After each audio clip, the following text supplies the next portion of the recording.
Open your Bibles to Matthew 24.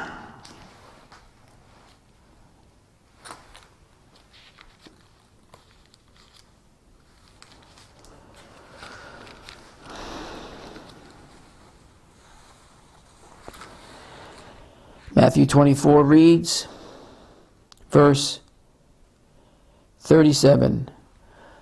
But as the days of Noah were, so shall also the coming of the Son of Man be.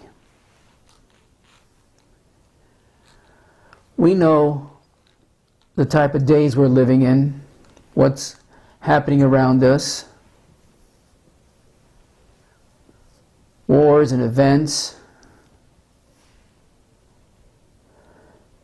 just to name a few. People losing their mind, going insane. Many of them belong in mental institutions if they still did that. Demon-possessed, you name it. We know what's happening around us today.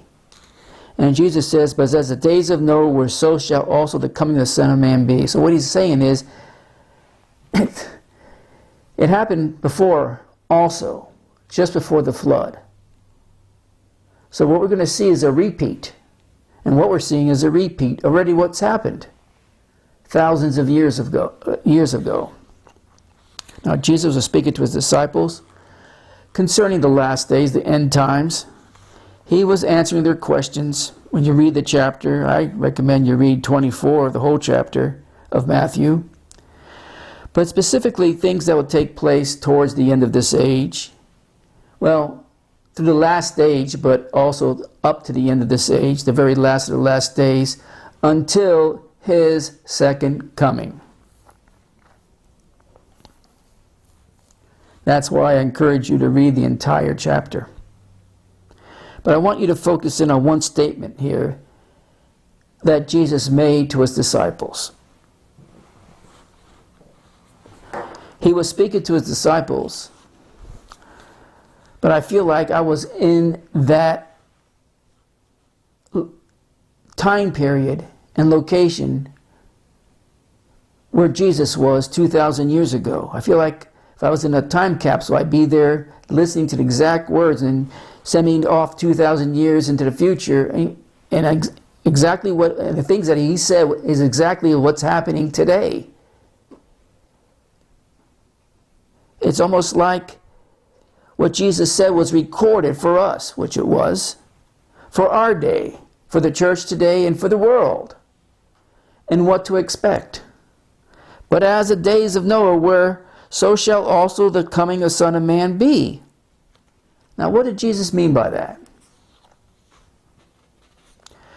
Was Jesus referring to or prophesying that this will be an exact replication of what we're experiencing today, all the events that occurred in some time period, some time frame in the past, obviously before Noah's flood? The answer is yes. So, if the answer is yes, what activities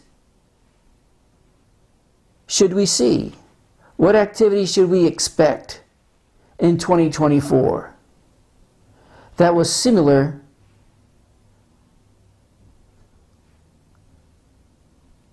to Noah's day before the flood? Do we actually see the same things happening today that we could understand if we search the scriptures concerning the events that was happening in Noah's day? Now let's look at this verse. I already said that Jesus is saying this is going to be a duplicate moment in our time. It's happened before, and it's going to happen again just before his return. But as the days of Noah were, so shall also the coming of the Son of Man be. You should highlight that whole verse. But I want you to underline what Jesus said. The very first two words. But as. Let's write that down. But as. In the original, it means just exactly, or precisely as. Just exactly or precisely as. So it's really describing a duplicate moment. Let's write that down. A duplicate moment.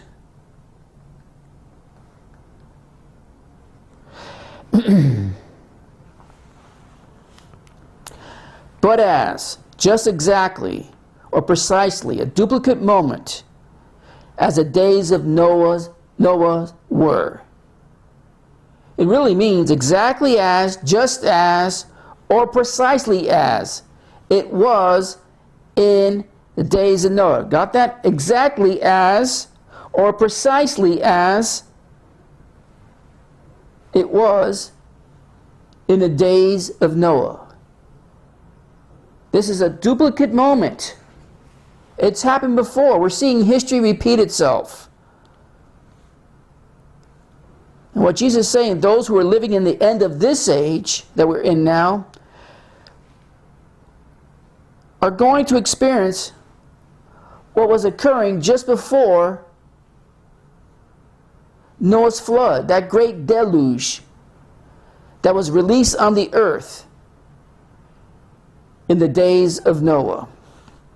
Now, keep it on the board, because Jesus also said right after that, but as the days of Noah were, so shall also. Let's write that down. So shall also. So shall also. What does that mean, literally? Let's write it down. So it accordingly will be, or thus it will be. Or it could also mean it will be keeping in line with.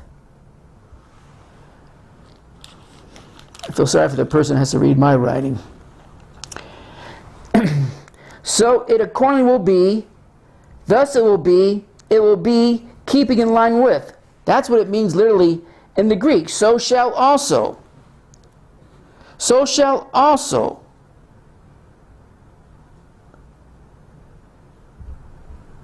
So this whole verse could say exactly and precisely as it was in the days of Noah, thus it will be. I like that translation the better. That's the best translation I like out of the three here, or the four if you count the King James. So exactly and precisely as it was in the days of Noah. I'm not going to write all that down, but take notes and kind of pencil that in for that verse. I'll repeat it slowly. Exactly and precisely as it was in the days of Noah, thus will it be before the coming of the Son of Man. Now the word coming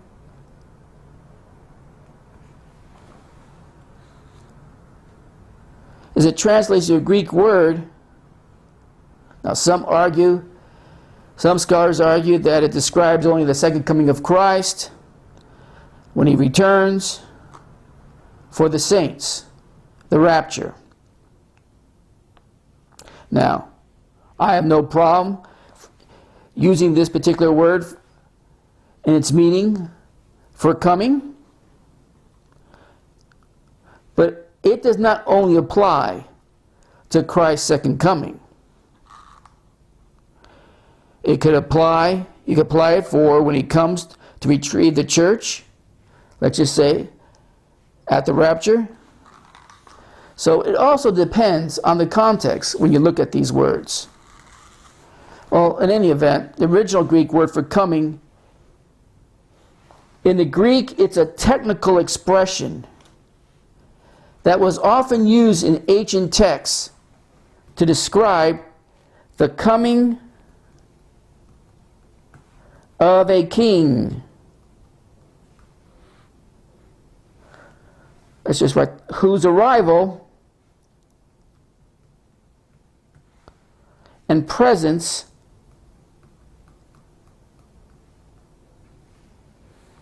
alone, it's a really powerful meaning.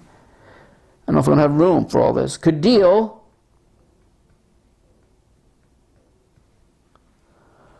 with the wrong situation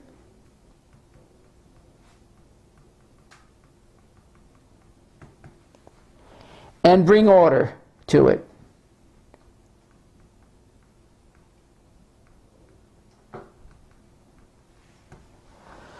You got that? So a better understanding of what that word coming means in context. The coming of a king whose arrival and presence alone could deal with the wrong situation. Now that's a real understatement, because you could use an evil situation or wicked situation. Let's just stay with wrong situation and bring what's happening in this world order. He's going to bring order. He's going to rule with iron, a rod of iron. Now, does he have to do that with the saints? Not necessarily. So why does he have to rule that way? That's another subject for another time. Because unlike what most people preach, you come back to me now. I don't preach that this world ends at the beginning of the millennium and everyone gets tossed into the lake of fire.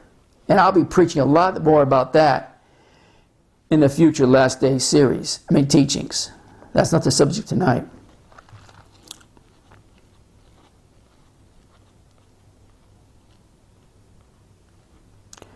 So yes, this word coming could mean, yes, when he comes back to retrieve his church, but also when he comes back with the saints and he activates a final plan that brings order to put down evil. He's going to obviously deal with the devil and all the demons running loose and fallen angels, and begin to put everything back in order. Back in order. Now, he wiped out everything except for a few in the flood, Noah's flood. But it's going to be different this time. That's the one thing that's going to be different in comparison to Noah's flood.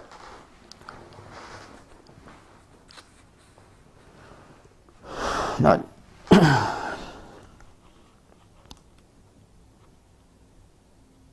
now, before his return, this world, this planet, will experience some bizarre replications of many of the events that occurred in Noah's day before the flood.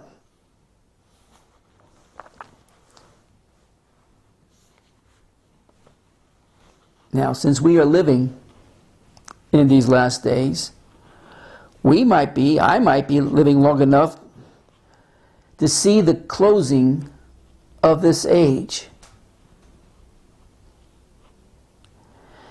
So if that's the case, that means, if what I just said is true, that we will see some of the evil replications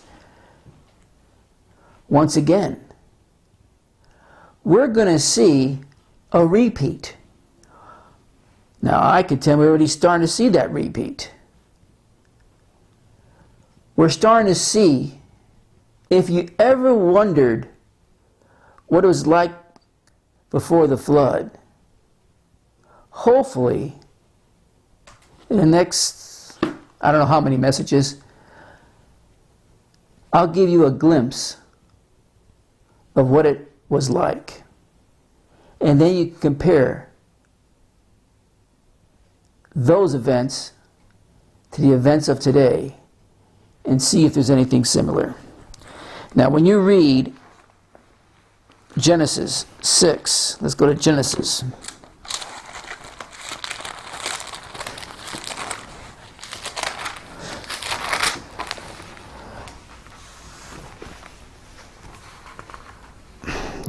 Chapter 6,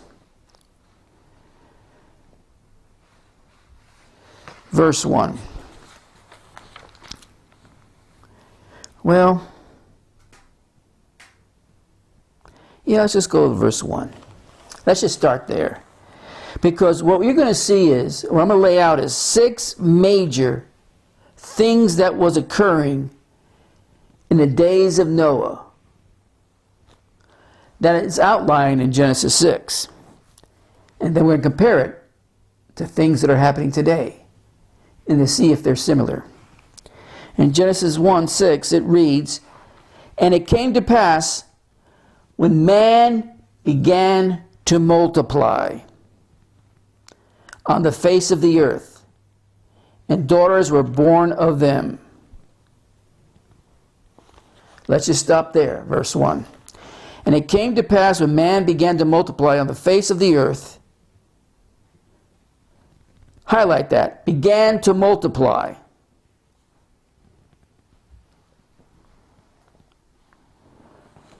Or to become many in Hebrew. What does that mean? Their population started to explode. Let me see if I go new. Okay. Exploding population. Let's mark that as number 1. The human population in Noah's time was exploding on the face of the earth. Some claim, which I think is a very low number,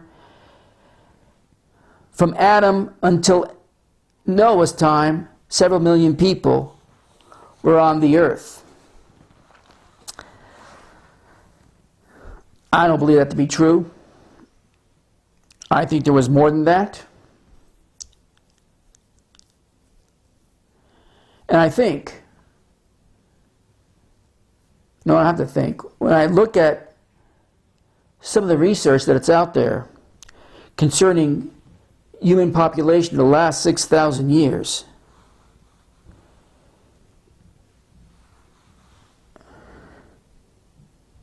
we had, according to Genesis 6:1, during the days of Noah, or just before the days of Noah, human population started to explode. Well, how does that compare with today? We already have 8 billion people. You telling me there's 8 billion people there? No? Back in Noah's day? No, I'm not saying that at all. Even though some people think there was 1 trillion people there in that time period, which I think is totally ridiculous. But when you look at the population growth in our time, in this last age, it's remarkable. After a period of time goes by, our population starts to explode itself too. When? Toward the latter period of the age. For example, and by the way, I wrote this down when I was going to read it to you. There's all kinds. I'm going to read articles. If I have time tonight, I'm going to read other stuff. And I'm just not making this stuff up. I'm not a Christian science fiction theory person. I don't make up stories. I base all the information, the things that I can find, that's out there. You could go and read the worldwide population throughout human history. That was put out by the World Atlas, a secular source. Another secular source, Worldometer. Worldometer. I mean, it goes world population by year. So all these things can be verified, what I'm saying.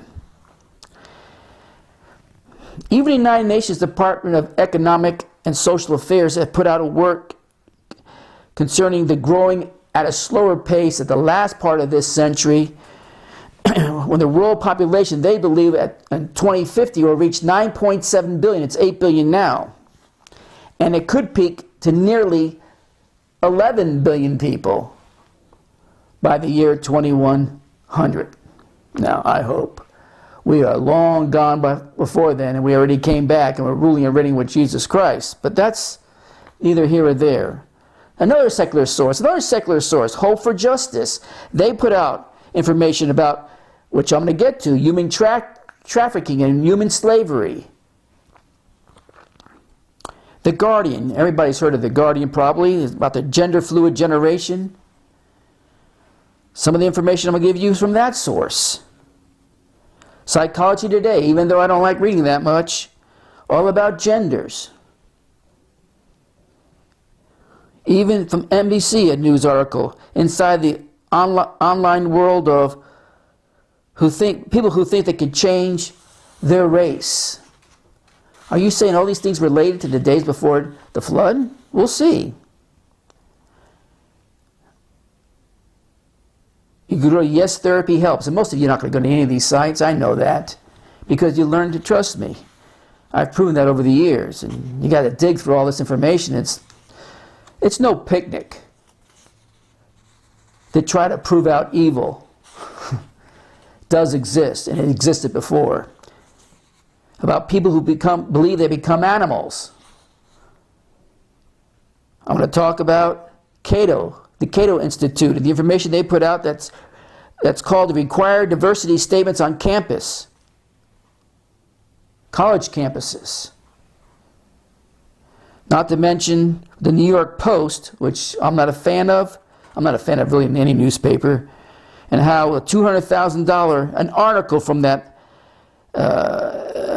newspaper, $200,000 being spent on drag queen shows at New York City schools. Drag queens are public libraries. Newest storytellers.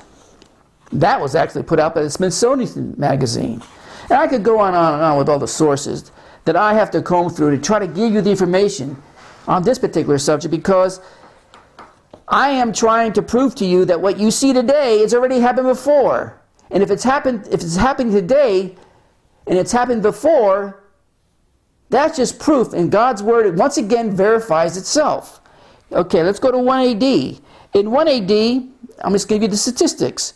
When Jesus was born, well, he was not born in 1 AD, he was born in 3 BC, but in 1 AD, let's just stick with the last stage here, 2,000 years ago, the global population is estimated to be at 300 million. That's it. 300 million people. And then from 1 AD to 1500 AD, the next 1500 years, the population grew very slowly. And a lot of that was because of widespread illnesses and plagues and so forth. It ravaged population centers. Health was really poor. In a lot of cases, people didn't live past 30, 35. If you made it to 40, you were considered old age. And then in the 1700s, in the 18th century of this age, during the Industrial Revolution, the world saw rapid population. Families were having more children, and babies were surviving past their first year of life. So the population grew during that period. And by the time the 1800s come, the growth of population finally reached 1 billion people. So from 1 AD all the way up to the 1800s, the population only grew by 700 million people. And in the 1800s, it finally reached 1 billion people. In 1950s, the latter part of 1950s, about 100 years after that statistic, the last statistic I gave you, the population grew to 3 billion people. Remember, it only grew 700 million people in 1700 years. But in 100 years, from the late 1800s to mid-1800s to mid-1900s, 3 billion people on Earth. So the second half of the 20th century brought about some growth, rapid growth. 1976, you get all this information in books or online. This year, in 1976, the population went from 3 billion at the end of 1950s to now more than 4 billion. The exact figure was 4,142,505,882 to be exact. So, in less than really 20 years, 1 billion more people were added. You see what I'm getting here, folks? As we get closer and closer to the age, the population started to explode. Now, you take 1976 to the present, we went from 4 billion to 8 billion people. 8 billion people globally living on this planet. And like I said, they have projected 9.7 billion people by 2050 and almost 11 billion people by 2100. The average, as we speak right now, is an average growth of 1.5% annually. What was it like in Noah's day? And it came to pass, when man began to multiply, or in the Hebrew, to become many on the face of the earth, and daughters were born unto them. And then the next verse says, and the sons of God saw the daughters of men. And I'll get to that, God willing, next time, not tonight. So, in Noah's day, they also had a population explosion. By the time that age came to an end, and not just populating in what God created as mankind, but you had population of giants, fallen angels, hooking up with the daughters of man and producing giants. You had a whole bunch of other stuff too, and the kind of population that was being created in the animal world that was sadistic and evil, which hopefully I might get to that too in this part of this series. So there's a lot of things going on, and they're happening rapidly in that 2,000 year period approximately before the flood. In the last 2,000 years of a timeline age, set of ages, the same thing is happening. As we get closer and closer to the end of this age, the population has exploded. But that's not all. It says the sons of, I'm going to get to this part. The sons of God saw the daughters of men, that they were fair, and they took them wives of all which they chose.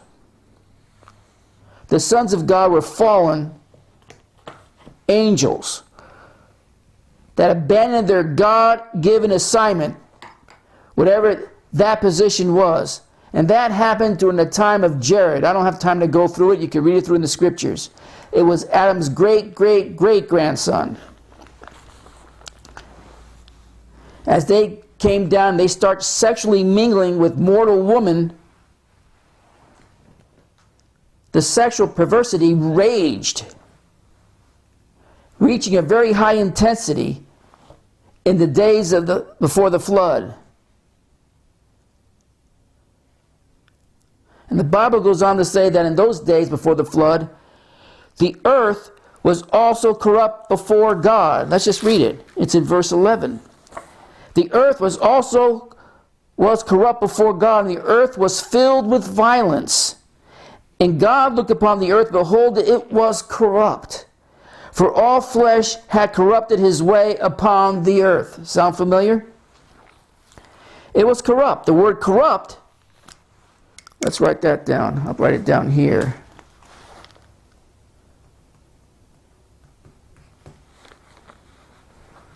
Means something in the Hebrew that has been blemished, marred, or ruined. This word is used throughout the Old Testament, and it seems to also be linked, where you see it used with sexual sin and perversity. Thus, this blemishing and marring that was occurring was initiated and accelerated by fallen angels who were engaging in forbidden sexual relationships with earthly women. Eventually, as Scripture says, all flesh, even the animals. The only exception are the ones that, both animal and mankind, that boarded the ark with Noah. Everything else was contaminated through rampant sexual perversity.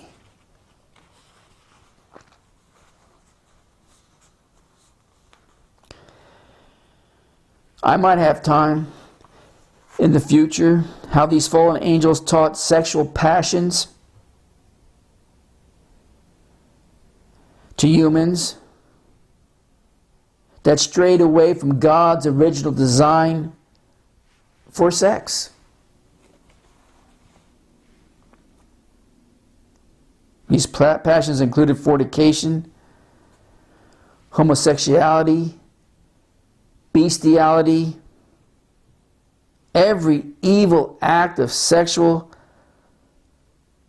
deviance imaginable. Again, we go back to what Jesus says.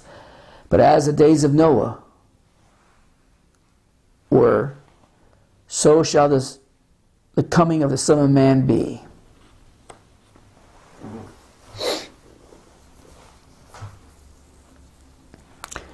Now let me read you something quickly. Without question, sexual perversity in society today is unparalleled. As sexual taboos are being thrown to the wind, and what was once considered blasphemous and degenerate is now accepted and celebrated.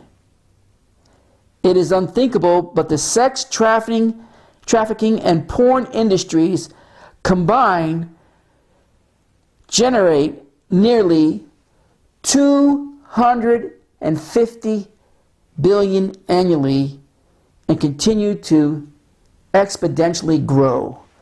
That comes from one of those sources that I just read to you. 250 billion annually, folks. Moral and sexual confusion has reached such an apex that many are confused about whether they are male or female. In fact, there are multitudes that are so mixed up, they actually embrace the nonsense that there are dozens of genders from which to choose. Confusion is so pandemic that there are even growing numbers of people who believe they are of a different age or race than what is biologically true of them. Moreover, there is an increasing number of individuals who allege that they are animals, a delusion that has the capacity to ultimately lead to bestiality and to people marrying animals, which we might see happen in not so distant future. All of this is indicative of a deeply delusional societal state or condition. It wasn't long ago that such kinds of thinking and behaving would have been associated with mental illness. But now these behaviors and lifestyles are progressively being legalized and normalized. Fields of medicine and science are unthinkingly endorsing and promoting them, often prosecuting and punishing those who stick to prescribed moral values, or God prescribed moral values, and refuse to bend to the spirit of the age.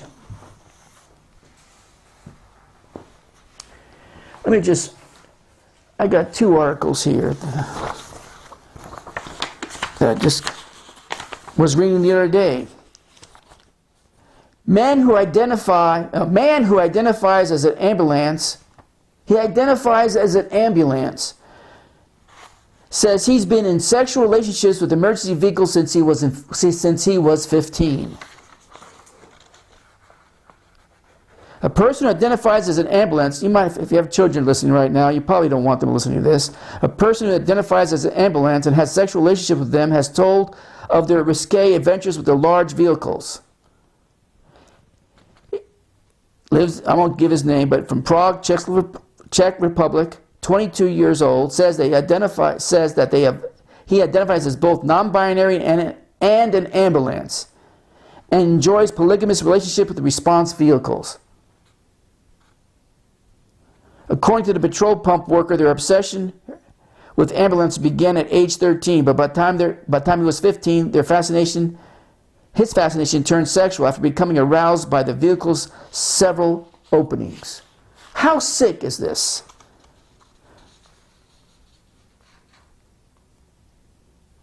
However, this individual, who has been diagnosed with objectophilia, only exclusively dates the Mercedes brands, as they are most attracted to its appearance, including their wheels and lights.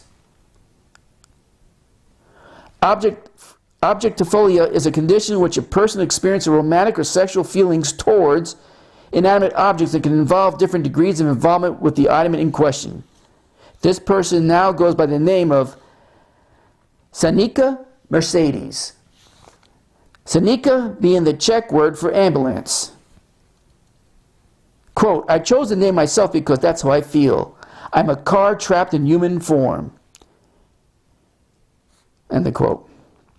They also spoke on their feelings for the emergency vans, adding them for that. It was more than sex, as they have fallen in love with the four-wheeler. Actually, it's everything in terms of appearance, from wheels to lights, they said. It's love.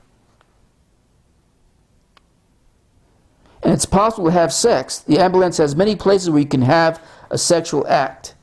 It has several openings, the exhaust, the door handles, the front, and a lot in the chassis too. Shares his love for ambulance. His love for ambulance, has grown over the years. I'm having a hard time reading this because it's so sick. So much so they enjoy casual conversations together. I guess the ambulance now speaks to him too. I can't read any more of this. It's too sick. Here's another one. Cult leader forced worshipers to have sex with different partners 4 times a day. Now this happens to be in Vienna, in a commune.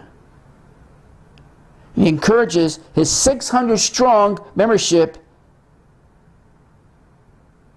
to have sex 4 times a day. Now, this person was eventually thrown behind bars for raping underage girls. And I'm not going to read all this because it's just too sick. Sexual perversity was happening in the days of Noah, and it's happening today.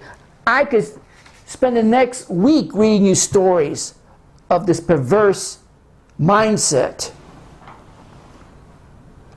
that runs rapid in our society. Now, where was it? Oh yes, this delusional thinking is so prevalent that now, to be admitted to universities, many incoming students are required to sign a document of agreement with new policies of diversity and inclusions as a prerequisite for acceptance.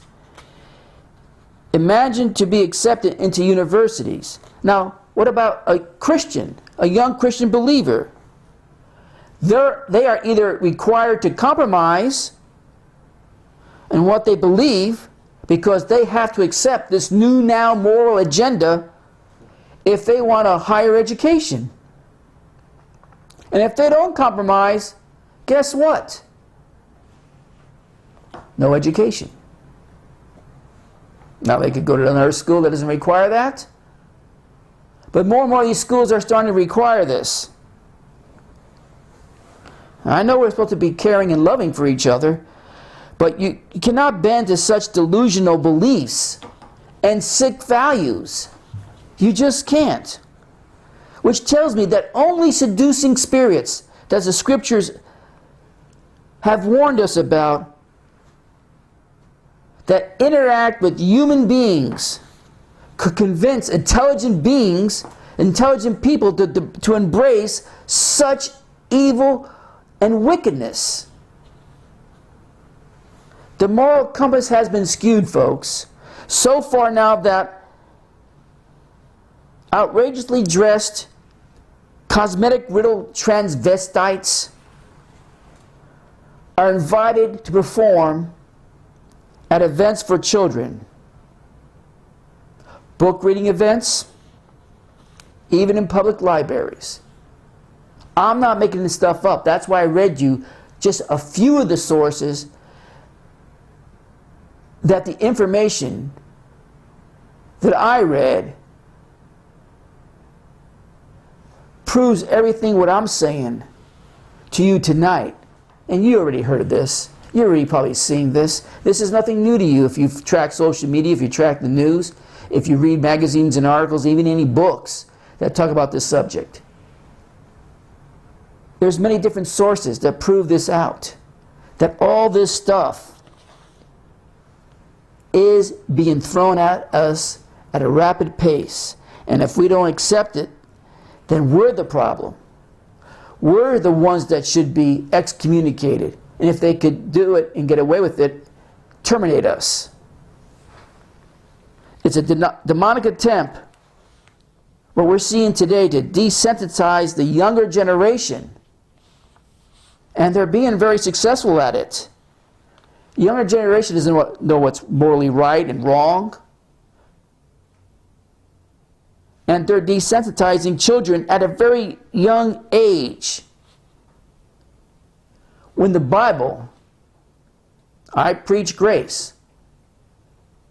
But we see what happens when God doesn't like something. And if you're not covered by grace,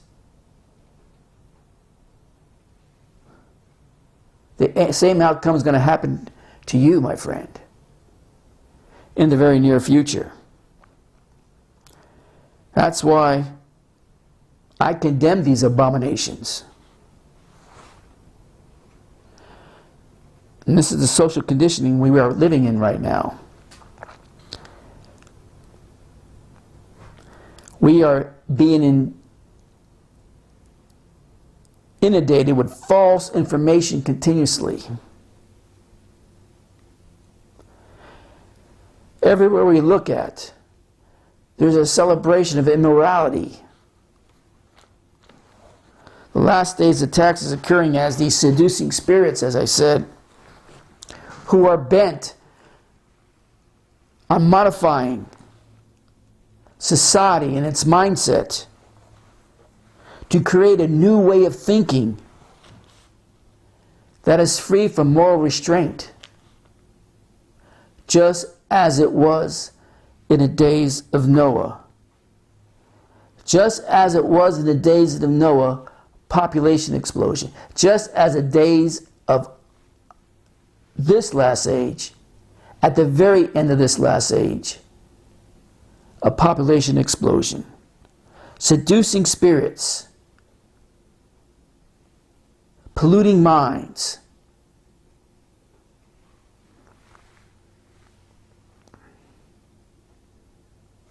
It's all happening, folks. Satan's agenda of deception has stepped up. He knows his time is limited. He knows it's at the end time season. This is the last 2 minutes of the game.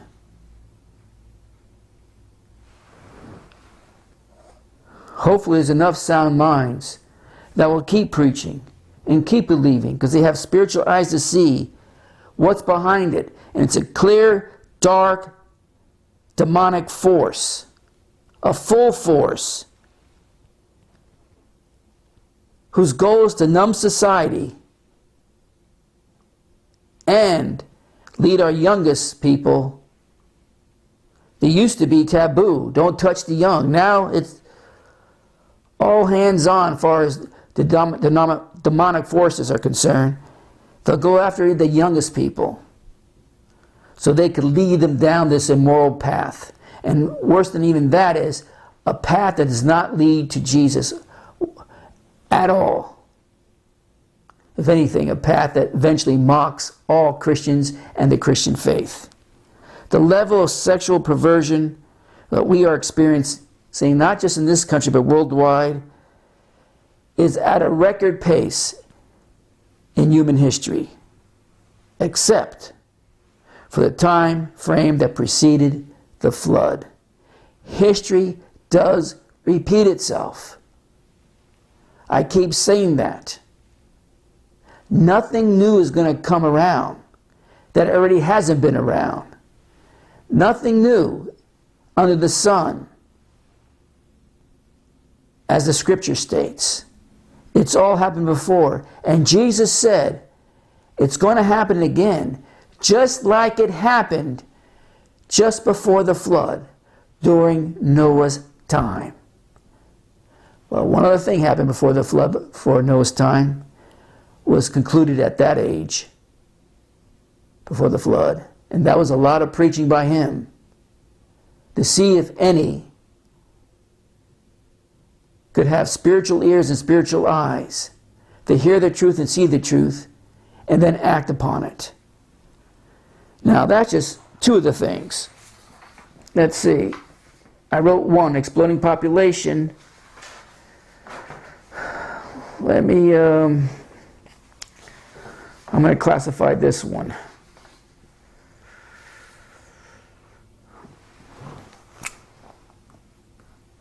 Gross sexual perversion.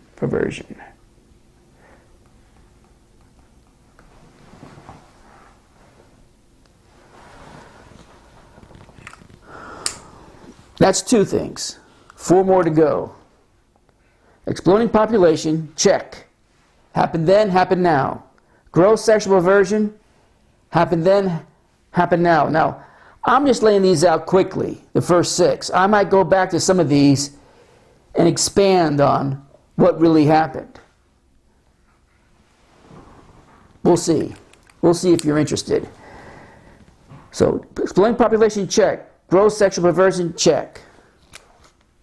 3. Increased demonic activity.